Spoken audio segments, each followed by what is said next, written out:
कामाख्यानगर में आमर सार समस्या बहुत चाषी आपने देखुए बहुत चाषी आम ढड़ा होती दीर्घ 3 दिन है धाई धाई धाई धाई आज आमको टाइम देते 3टा बेले आसो आम मिनिमम 600 लोक लाइन रे ढड़ा हो सी ए कहते आम पाखे सार ना आम भाग बांटिकी देव केमी से भाग बांटिकी देवे केमी 600 लोक आम नबू से समस्यार समाधान जनसाधारण कहे प्लस आमर मुख्य लोक अच्छा आम चेयरमैन भी अच्छा से समस्ते थी आम आज बहुत संख्यार चाषी आसीचु आम समस्या पूरण हम आम चाष करेमी आम समस्या उद्धार हबू से जिनसा आम सब चाषी आज एकत्रित होती सार नापी आम आंदोलन राजरास्ता को उल्लेखी बसबू सब चाषी ना मरबू आम हजार हजार टाँग धार उधार कर खर्च बार्च करूँ बहुत जिनस मानने आम कौन मरब उपाय आम लास्ट मुमेंट रे धान मरब ना आमर सार वर्तमान समय सारटा निहाती जरूरी किंतु से आज 3टा बेलू सार देवे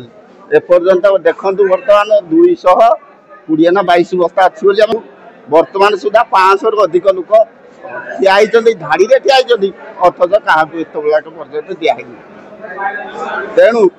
दयाक आप सरकार को जनातु कि कौन उपाय जदि अधिक परिमाण सार आसता बहुत लोक सफल हुए सरकार आमको यूरिया सार 222 बस्ता देते किंतु बर्तमान जी चाषी अच्छा पाखापाखि 500 ऊर्ध अच्छा तेणु आम बर्तमान चाषी मैंने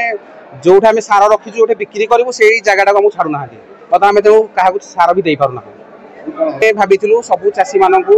भाग बांटिकी देवाई किंतु बर्तमान चाषी मान जिद्दी आम बर्तमान सार क्या दे पारना 550 भाया चाषी अच्छा।